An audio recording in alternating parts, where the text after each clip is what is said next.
안녕하십니까, 박진호 목사입니다. 갈라디아서 산책 5강을 같이 공부하도록 하겠습니다. 1934년 1월 17일에 남아프리카 공화국에서 실제 있었던 일입니다. 가난한 다이아몬드 채굴업자인 자코버스라는 사람이 있었다고 합니다. 그는 매번 허탕을 쳐서 허탈한 마음 가운데 있었습니다. 그날 밤에도 비가 너무 많이 와서 다음 날에 폭우가 남기고 간 그 쓰레기들을 치우는 일을 해야 했습니다. 너무 낙심한 나머지 가기 싫어서 아들 거트와 고용인 몇 사람만 보냈다고 합니다. 그리고 조금 있는데 갑자기 아들이 미친 듯이 차를 운전하면서 지구를 향해 달려오더니 브레이크를 끽 하고 잡는 거예요. 그래서 사람이 다쳤거나 죽었나 보다라고 걱정하면서 뛰어나왔습니다. 그런데 이 아들 얼굴이 막 환한 거예요.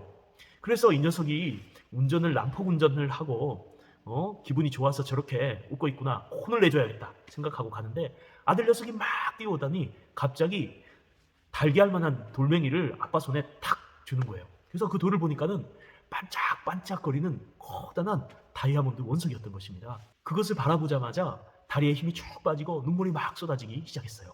그 다이아몬드는 상상을 초월할 정도로 부자를 만들어줄 수 있는 아주 커다란 다이아몬드였기 때문입니다. 결국 엄청난 부자가 되었던 하지만 얼마 되지 않아서 몇 년이 지난 후에 다시 그 다이아몬드 채굴장으로 돌아와서 흙을 파내는 신세가 되었다고 합니다. 왜냐하면 그 보석을 얻고도 몇 년 만에 그것을 다 탕진해버렸기 때문입니다. 갈라디아 교회가 바로 그런 위기 가운데 있었습니다. 복음이라는 이 값진 보석을 얻고 거짓된 교사들에 속아서 자유를 잃어버릴, 그 복된 복음을 잃어버릴 그런 위기 가운데 있었던 것이죠. 그래서 바울은 갈라디아서를 통해서 갈라디아 교회를 훈계하고 오늘 특별히 4장 1절에서 5장 12절의 말씀을 통해서 다시 율법의 종노릇을 하지 말라라고 이야기하고 있는 것입니다. 오늘의 이 본문 말씀은 두 가지 비유로 이야기합니다. 후견인 아래에서 자유케 된 아들의 비유와 하갈과 사라의 자녀 비유, 이 두 비유를 통해서 바울은 너희가 자녀이니 율법의 종노릇 하지 말라, 그리고 자유자이니 다시 율법의 종노릇을 하지 말라 이야기하고 있습니다. 먼저 자녀이니 율법의 종노릇 하지 말라라고 말하는 4장 1절에서 20절까지의 말씀을 살펴보도록 하겠습니다. 이 4장 1절에서 20절은 다시 두 단락으로 나눠지는데요. 4장 1절에서 11절까지 하나님의 자녀가 되었으니 초등학문에 종노릇 하지 말라라고 말합니다. 그리고 4장 12절에서 20절까지 말씀은 거짓 교사가 너희와 나를 이간시켰으므로 내가 다시 해산하는 수고를 한다라고 이야기하고 있습니다. 먼저 4장 1절에서 11절까지 말씀을 살펴보겠습니다. 1절에서 3절 말씀을 읽겠습니다.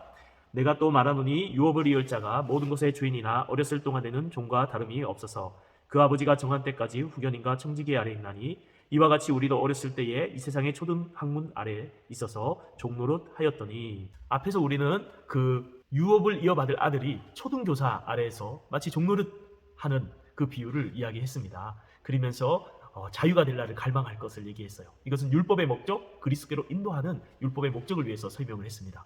바울은 오늘 4장에서 그 비유를 다시 가지고 와서 초등교사 아래에서 종과 같이 있다가 이제 자유케 되어서 상속자로 인정받은 아들이 다시 초등교사 밑으로 들어가서 종과 같은 생활을 해서는 안 된다라고 이렇게 이 비유를 사용하고 있습니다. 그러면서 다시 율법의 종노릇 하지 말라라고 말하고 있습니다.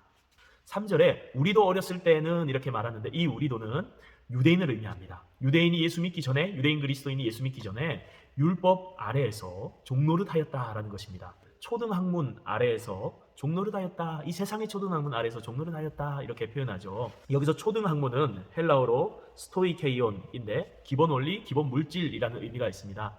어떤 분들은 이제 헬라 철학이 이 기본 물질에 바탕을 두고 그것을 통해서 우상숭배로 나아가기 때문에 기본 물질로 봐야 된다고 이야기하지만, 지금 앞에서부터 초등교사가 가르치는 그 내용을 가지고 이야기하고 있는 이 율법의 문맥 속에 있기 때문에 초등학문으로 번역하는 것이 옳다고 봅니다. 주인의 어린 아들이 초등교사 아래에서 초등학문, 즉 가장 기본적으로 지켜야 될 질서와 예의와 이런 법칙들을 가르침을 받고, 그리고 마치 그 노예 아래에서 종노릇 하였듯이 우리 유대인도 율법 아래에서 종노릇 하였다라고 이야기하는 것입니다. 언제요? 예수 믿기 전에는. 자, 4절 5절 말씀입니다. 때가 참에 하나님이 그 아들을 보내사 여자에게 나게 하시고 율법 아래에서 나게 하신 것은 율법 아래에 있는 자들을 속량하시고 우리로 아들의 명분을 얻게 하려 하심이라. 때가 참에 아들을 보냈다 이렇게 말하고 있죠. 어떤 분들은 이 때가 참에를 율법을 한번 실컷 지켜보고 율법 지킬 수 없구나, 라는 것을 깨닫게 하는 기간이다, 이렇게 설명하는 분들도 있습니다. 또 다른 분들은 로마가 세계를 통일하고 로마의 길이 전 로마 세계로 뚫리고 그리고 헬라어로 언어가 통일되면서 복음을 전하기 아주 좋은 상황, 그리고 유대인들의 마음속에 메시아를 갈망하는 그 마음이 극에 달했을 이때에 예수님을 보냈다, 이렇게 해석하는 분들도 있습니다. 아무튼 하나님의 때에 하나님께서 그의 아들을 보내셨습니다. 그리고 여자에게서 나게 하시고 율법 아래 그리스도가 나게 하셨다라고 말하고 있는데요. 이 말은 여자 아래 참된 인간으로 오셨다라는 뜻입니다. 율법을 지켜야 하는 인간으로 오셨다라는 거죠. 예수 그리스도께서 이렇게 인간으로 오셔야 될 이유가 무엇입니까? 모든 인류의 대표로서 그 죄값을 치르시기 위해서 참 인간이시며 참 하나님으로서 예수 그리스도께서 이 땅에 오신 것입니다. 이렇게 여자에게서 나시고 율법 아래 오셔서 참 인간이 되신 이유는 바로 5절에 보면 율법 아래 있는 자들을 속량하시고 우리로 아들의 명분을 얻게 하려 하시니라. 율법 아래 있는 자들, 율법의 정죄 아래서 율법의 노예로서, 죄의 노예로서 살아가는 그들을 구원하기 위해서 그 율법의 모든 정죄를 그리스도께서 대신 받으시고 그 죄값을 치르심으로 우리의 죄를 깨끗하게 사여 주신 것입니다. 속량하여 주신 것이죠. 뿐만 아니라 아들의 명분을 얻게 하셨다라고 하는데, 이 아들의 명분이 헬라어로 히오데시아입니다. 뜻은 양자 삼음입니다. 그렇죠? 하나님께서 양자를 삼으셨다는 겁니다. 우리를 속량하셔서 죄의 노예에서 자유케 하셨을 뿐 아니라 또한 우리로 양자 삼았다. 이 양자 삼다란 말을 한국 정서에서 조금 부정적으로 쓰이지만은 당시 로마 시대에서는 이 양자 삼다는 것은 특권이고 영광이었습니다. 여러분 배너라는 영화 보셨죠? 유대인인 배너가 실수로 기와장을 떨어뜨려서 새로 부임한 총독을 다치게 합니다. 친구였던 메살라가 그를 도와주기는커녕 오히려 자기에게 유대인을 밀고하지 않는다는 이유로 고의로 그렇게 한 것으로 몰아붙이고 결국 이 배너는 그렇게 제수로 끌려가서 그 전투선에서 노예로 배를 젓게 됩니다. 그리고 전투에서 그 배가 파괴되고 그 함대 총사령관인 아리우스를 구해주게 됩니다. 그리고 그 총사령관은 나중에 집정관이 되고 그리고 이 배너를 좋게 봐서 자유케 하고 자신의 양자로 삼습니다. 엄청난 재산과 특권과 지위를 물려받게 된 것이죠. 이 배너 영화에서 아주 중요한 것을 알려주고 있어요. 이 양자됨이 무엇인지에 대해서. 그렇습니다. 양자됨은 엄청난 특권이었어요. 당시에 로마 황제도 양자를 삼고 그 양자에게 황제 자리를 물려주었습니다. 얼마나 큰 특권입니까? 영광입니까? 하물며 황제보다 더 큰 하나님께서 우리를 양자 삼으셨다라고 바울이 그렇게 이야기하고 있는 것입니다. 이것은 엄청난 특권이고 자녀됨의 축복입니다. 하나님이 이렇게 우리를 속량하심으로 자유케 하시고 하나님의 자녀 아들 삼으시고 놀라운 하나님 나라의 유업을 약속하시는 이 놀라운 축복을 주셨다는 것이죠. 6절 7절 말씀입니다. 너희가 아들임으로 하나님이 그 아들의 영을 우리 마음 가운데 보내사 아빠 아버지라 부르게 하셨느니라. 그러므로 내가 이후로는 종이 아니요 아들이니 아들이면 하나님으로 말미암아 유업을 받을 자니라. 하나님은 우리로 하여금 아들의 신분을 주셨을 뿐 아니라 하나님의 성령을 보내셔서 아들의 심령도 우리에게 주셨습니다.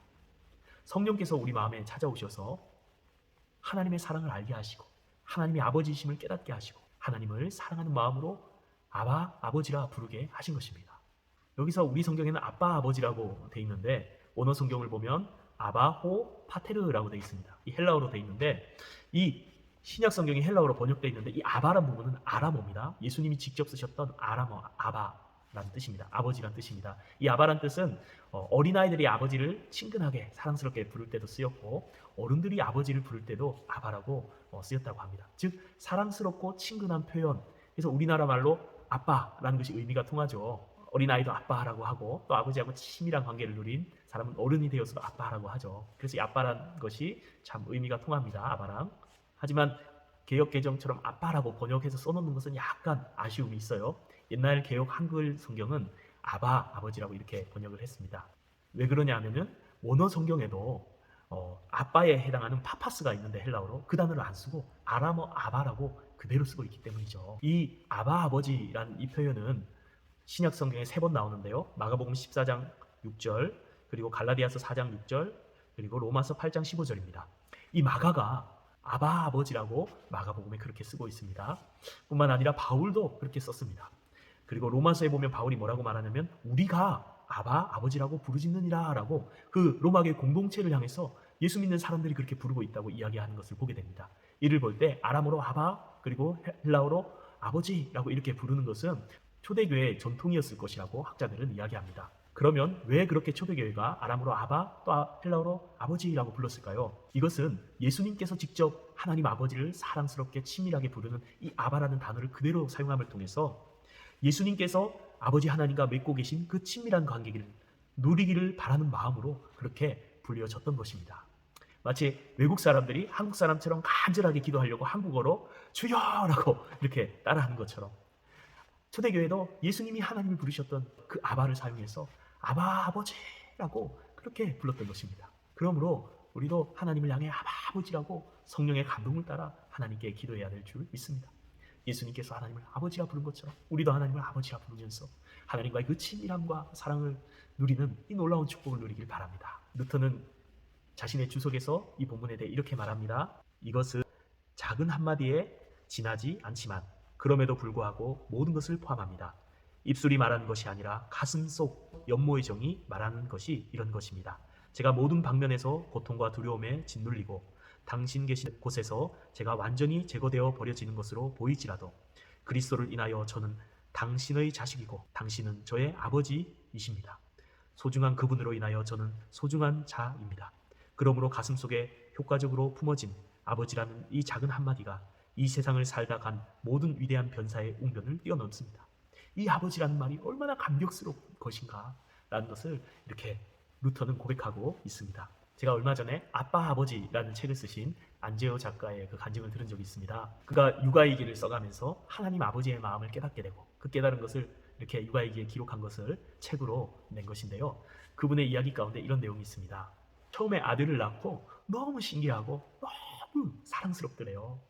그래서 뭐지? 하는 마음이 들어서 아버지께 여쭈어봤대요. 육신의 아버지죠. 아버지도 제가 처음 태어났을 때 이렇게 사랑스러우셨나요? 라고 질문을 했다고 합니다. 그때 아버지가 한마디 딱 하셨는데 아유 말도 못하지 이렇게 얘기하셨다라는 거예요. 내가 내 아이를 바라볼 때 너무 사랑스러웠는데 아버지도 나를 바라보실 때 이렇게 사랑스러우셨구나 라는 것을 깨닫게 되었다는 것입니다. 아버지가 사랑하는 아들이라고 한 게 의뢰하는 말로 생각했었는데 그 말이 진짜라고 믿어지는 거예요. 아, 내가 사랑받는 아들이고 존재만으로 너무나 소중한 아들이었구나 라는 것이 깨달아지면서 하나님도 나를 바라보실 때 이런 마음이겠구나 라고 깨달아졌다고 합니다. 내가 내 아들을 바라보듯이 아버지께서 나를 바라봤듯이 하나님께서도 나를 바라보시면서 이렇게 사랑스러운 마음으로 바라보셨겠구나 라는 마음이 들더라는 거예요. 또 한 번은 이런 일이 있었다고 합니다. 아이가 18개월 되었을 때에 교회 마당에서 놀다가 갑자기 숨을 못 쉬면서 의식을 잃었다는 거예요. 그래서 가슴 압박도 하고 인공호흡도 하려 하고 119를 막 불러서 차를 타고 가는데 아이의 호흡이 돌아오는 거예요. 그러면서 119에서 하는 말이 열성 경련이다 하면서 가끔 이런 아이들이 있다는 것입니다. 아이를 보는데 마음이 너무 아프고 가슴이 찢어지는 거예요. 근데 울 수 없잖아요. 지금 아이를 돌봐야 되는데 꼭 참았다고 합니다. 근데 아이가 조금 기운이 다시 돌아왔는지 손가락을 가르치면서 아빠, 엄마 이러더래요. 그때 그 한마디에 참았던 눈물이 터져 나왔답니다. 나를 알아보는 것 그것만으로도 얼마나 감사한가 이런 마음이 들었다는 거예요. 그러면서 또 이런 생각이 들었다고 합니다. 하나님은 어떠셨을까? 하나님을 알아보지 못하고 혼미해져가는 자녀들을 바라볼 때에 쓰러져가는 그 자녀들을 바라보면서 제발 살기를 바라면서 정신 차려 하고 있는데 그때 아빠, 아버지 불러줄 때에 하나님의 마음은 얼마나 감격이 되셨을까 하는 마음이 들었다고 합니다. 사랑하는 성도님들, 하나님께서는 우리를 너무 사랑하신 우리 아버지이십니다. 여러분들이 자녀를 너무 사랑하듯이 그렇게 바라보듯이 하나님도 동일하게 우리를 사랑으로 바라보십니다. 그리고 어린아이가 아빠라고 부를 때 그 마음에 감동이 되듯이 하나님 우리가 아버지라 부를 때 그 마음이 너무 기쁘고 감동되시는 하나님이십니다. 그분이 우리 아버지 하나님이신 줄 믿습니다. 8절과 9절 말씀 보겠습니다. 그러나 너희가 그때에는 하나님을 알지 못하여 본질상 하나님이 아닌 자들에게 종노릇 하였더니 이제는 너희가 하나님을 알 뿐 아니라 더욱이 하나님이 아신 바 되었거늘 어찌하여 다시 약하고 천박한 초든 학문으로 돌아가서 다시 그들에게 종노릇 하려느냐. 그렇죠. 갈라디아 교인들아 너희가 하나님 아닌 이방신들 이방 철학에 종노릇 하였더니 예수님을 믿고 그 종노릇에서 벗어나서 자유함을 얻었는데 어찌하여 다시 초등 학문으로 돌아가서 즉 율법으로 돌아가서 율법의 종노릇 하려느냐라고 이렇게 질문하고 있는 것이죠. 10절과 11절입니다. 너희가 날과 달과 절기와 해를 삼가 지키니 내가 너희를 위하여 수고한 것이 헛될까 두려워하노라. 여기서 날은 안식일을 말하고 달은 월삭을 말하고 절기는 유월절, 오순절, 장막절 여러 유대 절기를 의미합니다. 해는 안식년, 희년 이런 것을 의미하겠죠. 왜 유대 날과 절기와 의식법들을 너희가 지키느냐? 내가 수고한 것이 헛되게 될까 두렵다. 바울이 그렇게 말하고 있습니다. 그렇죠. 율법을 지킴으로, 절기를 지킴으로 구원받는 게 아니라는 것이죠. 믿음으로 구원받는다는 것입니다. 이제 절기 안 지켜도 된다는 것입니다. 이 절기 의식법은 예수 그리스도를 나타내는 모형이고 그리스도께서 오심으로 성취하셨기 때문에 더 이상 지키지 않아도 되는데, 이런 율법과 절기들을 지킴으로 의롭다함을 얻고 구원받는다는 거짓 교사들에 속아서 그것을 지키고 있는 이 갈라디아 교회를 바라볼 때 바울이 탄식하는 것이죠. 오늘날에도 이렇게 날과 절기를 지키는 이단들이 있습니다. 바로 안식교라는 이단입니다. 앨런 G. 화이트라는 사람이 계시를 받아서 창시한 그런 이단인데요. 제7일 안식일 예수 재림교라는 이름을 가지고 있습니다. 그래서 이 재림교라는 말처럼 시한부 종말론을 말했다가 실패한 적이 있고, 뭐 돼지고기 비늘 없는 것 이런 거 먹으면 안 된다고 가르칩니다. 심지어는 거기에 여선지자의 말을 듣고 소고기, 양고기도 못 먹게 한다고 합니다. 그리고 주일 성수가 아니라 안식일을 지켜야 된다 이렇게 가르치는 것이 안식교입니다. 그리고 이 안식교 출신인 안상홍이 만든 이단이 있는데 바로 하나님의 교회입니다. 그들은 유월절과 안식일을 지켜야 된다라고 가르칩니다. 그리고 성탄절은 지키면 안 된다라고 말합니다. 로마 시대의 태양신 미트라의 그 숭배일이었기 때문입니다. 초대교회 당시 예수님이 언제 태어났는지 알지 못했고, 또한 로마에는 태양신 숭배가 굉장히 강했다고 합니다. 그래서 이 태양신 숭배를 막고 예수님이 태어나신 날을 기념하기 위해서 이 태양신 숭배일인 12월 25일을 성탄절로 지키기 시작했다고 합니다. 결과 태양신 숭배에서 많은 사람들이 돌아오게 되었다고 합니다. 지금에 이르러서는 이 성탄절이 믿지 않는 사람들에게까지 퍼져서 복음을 전할 수 있는 그런 기회와 계기가 되고 있습니다. 초대교회의 좋은 전통이기 때문에 우리가 계속해서 지킬 필요가 있는 것이죠. 그러기에 그들의 잘못된 것입니다. 더 나아가서 이 하나님의 교회는 안상홍을 재림한 예수로, 또 성부 하나님으로, 성령 하나님으로 그렇게 믿고 있습니다. 그런데 1985년 2월 24일에 안상홍이 뇌출혈로 부산 메리놀 병원에서 죽게 됩니다. 어쨌든 이 안식교와 하나님의 교회는 날과 절기, 안식일과 유월절을, 이런 절기들을 지키는 것을 강요합니다. 하지만 오늘 본문 10절 11절에 분명히 이야기합니다. 날과 달과 절기, 해를 지키지 말 것을 말합니다. 뿐만 아니라 골로새서 2장 16절에서 17절은 이렇게 말합니다. 그러므로 먹고 마시는 것과 절기나 월삭이나 안식일을 인하여 누구든지 너희를 폄론하지 못하게 하라. 이것들은 장차일의 그림자이나 몸은 그리스도의 것이니라. 무슨 말이죠? 이 날과 안식일과 절기들은 예수 그리스도가 실체고 그리스도의 그림자, 그리스도의 모형, 그리스도를 상징하는 것이라는 것이죠. 그리스도께서 오심을 통해서 다 성취되었기 때문에 더 이상 지킬 필요가 없다는 것입니다. 초대교회 당시에도 점차 안식일을 지키는 이 전통에서 주일을 지키는 전통으로 바뀌어가게 됩니다. 왜냐하면 예수 그리스도께서 부활하신 이 주일이야말로 새 창조의 기념일이고 참된 안식을 완성하시긴 날이기 때문에 이날에 초대교회는 모여서 하나님을 예배했기 때문입니다. 그래서 신약에 와서는 안식일이 아니라 주일을 지키는 것이죠. 자, 이제 4장 12절에서 20절까지 거짓 교사가 이간시켰으므로 내가 다시 해산의 수고를 한다라는 이 두 번째 단락을 살펴보겠습니다. 12절입니다. 내 형제들아, 내가 너희와 같이 되었은즉 너희도 나와 같이 되기를 구하노라. 너희가 내게 해롭게 하지 아니하였느니라. 내가 너희와 같이 되었은즉 바울이 유대인임에도 불구하고 이방인을 구원하기 위해서 이방인같이 유대 풍습을 버리고 이방인같이 되었습니다. 내가 너희같이 되었은즉 너희도 나와 같이 되기 원한다. 바울은 어떻죠? 율법의 행위로 구원받는 것을 버리고 믿음으로 의롭다함을 얻는 이 믿음을 가진 것처럼 너희도 그 믿음을 가지기를 원한다라는 것이죠. 그러면서 너희가 나를 해롭게 하지 않았다. 내가 선교를 할 때 복음을 전하러 갈라디아 지방에 갔을 때 너희가 나에게 잘해주고 선대하였다. 이렇게 고백합니다. 13절입니다. 내가 처음에 육체의 약함으로 말미암아 너희에게 복음을 전한 것을 너희가 아는 바라. 네, 바울에게 육체의 약함이 있었습니다. 고린도후서 12장 7절에는 육체의 가시라고 이렇게 표현하고 있어요. 바울에게는 어떤 질병이 있었던 것 같습니다. 15절에 눈이라도 빼어주었다라는 표현을 통해서 어떤 분들은 눈에 대한 질병이 있었을 것이다 라고 이렇게 생각하기도 합니다. 그러나 어떤 질병인지는 정확히 알 수 없습니다. 하지만 분명히 말하는 것은 육체의 약함으로 말미암아 너희에게 복음을 전하는 것을 너희가 안다, 이렇게 바울이 고백하고 있습니다.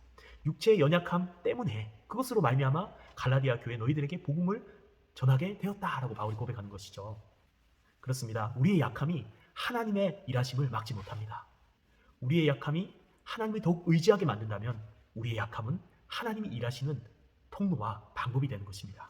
그러므로 우리의 약함에 낙심하거나 절망하지 말고 그것으로 인하여 하나님을 더 의지하시기 바랍니다. 그러면 하나님 우리 약함을 통해서 놀랍게 일하실 줄 믿습니다. 우리 약함 때문에 일하지 못하신 하나님이 아니라는 것입니다. 우리의 약함을 통해서도 놀랍게 일하시는 모습을 이 바울의 모습에서 보게 됩니다. 여러분 지선아 사랑해라는 책을 들어보셨죠? 그녀는 대학교 4학년 때 음주운전을 한 사람에 의해서 교통사고가 나게 됩니다. 7중 추돌 사고가 나게 되고 오빠가 먼저 의식을 차렸을 때는 자신의 몸에 불이 붙어 있는 상태였다고 합니다. 밖에서 차가 폭발한다 라는 소리를 듣고 오빠가 자기를 안고 탈출하자마자 차가 폭발하게 되었습니다. 응급실로 급히 이송하게 되었는데 맥박도 잘 잡히지 않고 호흡도 어렵고 온몸에 붕대를 감고 있어서 살지 못할 거라 사람들이 다 생각했습니다. 그런데 교회에 있는 분들이 금식하며 기도하면서 살아나게 됩니다.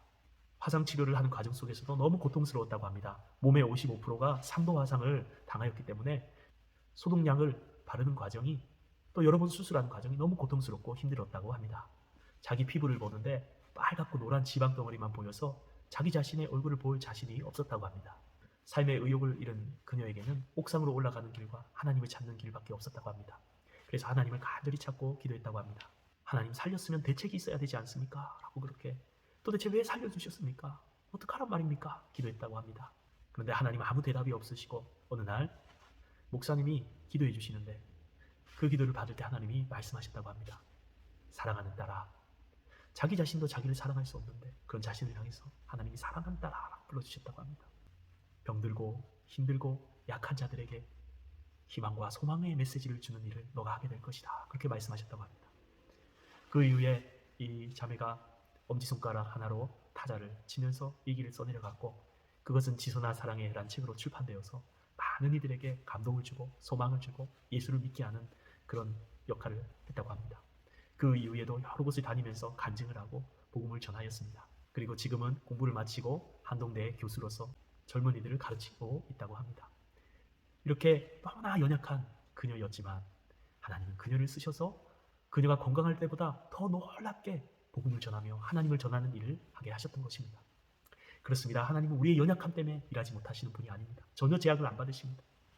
우리가 하나님을 의지하면 하나님은 도리어 우리의 연약함을 사용하셔서 놀랍게 일하고 역사하시는 하나님이신 줄 믿습니다. 14절 말씀입니다. 너희를 시험하는 것이 내 육체에 있으되 이것을 너희가 업신여기지도 아니하고 버리지도 아니하고 오직 나를 하나님의 천사와 같이 또는 그리스도 예수와 같이 영접하였도다. 바울의 연약함이 있었어요. 시험 들만한 것이 있었어요. 그럼에도 바울을 업신여기지 않고 갈라디아 교인들은 천사같이 예수님같이 바울을 영접하고 사랑했다고 합니다. 15, 16절입니다. 너희 복이 지금 어디 있느냐? 내가 너희에게 증언하노니 너희가 할 수만 있었더라면 너희 눈이라도 빼어 나에게 주었으리라. 그런즉 내가 너희에게 참된 말을 함으로 원수가 되었느냐? 네, 너희 복이 어디 있느냐? 믿음으로 의롭다 함을 받는 이 복된 믿음이 지금 너희에게 있느냐라고 질문합니다. 너희가 눈을 빼어줄 만큼 나를 사랑하지 않았느냐? 그러므로 내가 참된 말을, 참된 복음을 너에게 전한다고 원수가 될 수 있겠느냐? 이렇게 바울이 묻고 있습니다. 17절입니다. 그들이 너희에게 대하여 열심 내는 것은 좋은 뜻이 아니요 오직 너희를 이간시켜 너희로 그들에게 대하여 열심을 내게 하려 함이라. 그들 거짓 교사들이 열심을 내는 것은 너희를 이간시키려는 것이다. 여기서 이간시키다는 말은 헬라어로 에클레이란 단어인데 떼어놓다라는 것이에요. 갈라디아 교회를 바울로부터 떼어놓아서 그들을 따르게 하려고 열심을 내는 것이다. 바울이 그렇게 이야기합니다. 18절입니다. 좋은 일에 대하여 열심으로 사모함을 받으면 내가 너희를 대하였을 때뿐 아니라 언제든지 좋으니라. 좋은 일을 열심히 하면 좋다. 내가 너희와 있든지 없든지 좋은 일은 열심히 내야 된다. 하지만 거짓된 가르침에 열심을 내서는 안 된다는 것이죠. 19절입니다. 나의 자녀들아 너희 속에 그리스도의 형상을 이루기까지 다시 너희를 위하여 해산한 수고를 하노니. 나의 자녀들아 영적으로 해산의 수고로 낳은 그런 갈라디아 교인들을 향해서 그렇게 말하고 있습니다. 여기서 바울은 임신과 출산 두 가지 비유를 말합니다. 아이를 임신하고 아이의 형상이 그 태에 형성되기까지 아이를 품고 또 해산하는 수고를 하는 이 비유를 통해서 바울이 이야기합니다. 그들 속에 그리스도를 믿음으로 의로워지는 이 바른 구원관이 회복되기까지 그리하여 그리스도를 닮아가는 이 형상을 이루기까지 바울이 해산하는 것과 같은 수고를 다시 한다라고 이렇게 고백하고 있습니다. 20절입니다. 내가 이제라도 너희와 함께 있어 내 언성을 높이려 함은 너희에 대하여 의욕이 있습니다. 바울이 멀리 떨어져 있지만 함께 있다면 큰 소리로 책망하겠다라는 것입니다. 그죠? 그들에게 의욕이 있기 때문에 거짓 교사를 따르려는 그런 모습들이, 그런 소문들이 들려오기 때문에 그렇게 하겠다라는 것입니다. 그렇습니다. 사도 바울은 상속자로서 노예 밑에서, 초등교사 밑에서 종과 같이 생활하다가 이제 상속자로 인정받아서 자유 얻었는데, 다시 그 자유한 아들이 다시 초등교사 밑으로 들어가서 초등학문을 배우고 종노릇 하는 거 어리석지 않느냐. 너희가 그렇다라는 것이죠. 너희가 이방 종교에서 벗어나 믿음으로 구원을 받았는데 다시 거짓 교사에게 속아 율법을 종노릇 해서는 안 된다라고 바울이 이야기하고 있는 것입니다. 너희가 그렇게 나를 사랑하고 나를 귀히 여겼는데 어떻게 거짓 교사의 유혹에 빠져서 참된 복음을 버리고, 참된 자유를 주는 복음을 버리고 그들을 따를 수 있느냐라고 이렇게 책망하고 있는 것입니다. 사랑하는 성도님들, 우리에게 주신 보석 같은 이 복음, 자유를 주는 귀중한 복음, 예수 생명으로 주신 이 귀한 복음, 이 구원의 은혜, 믿음으로 구원받는 이 진리를 꼭 붙드시기 바랍니다. 거짓된 모든 미혹을 물리치고 이단들을 경계하고 이 자유와 믿음을 지키면서 승리해 가시는 성도님들이 되시기를 주님의 이름으로 축복합니다.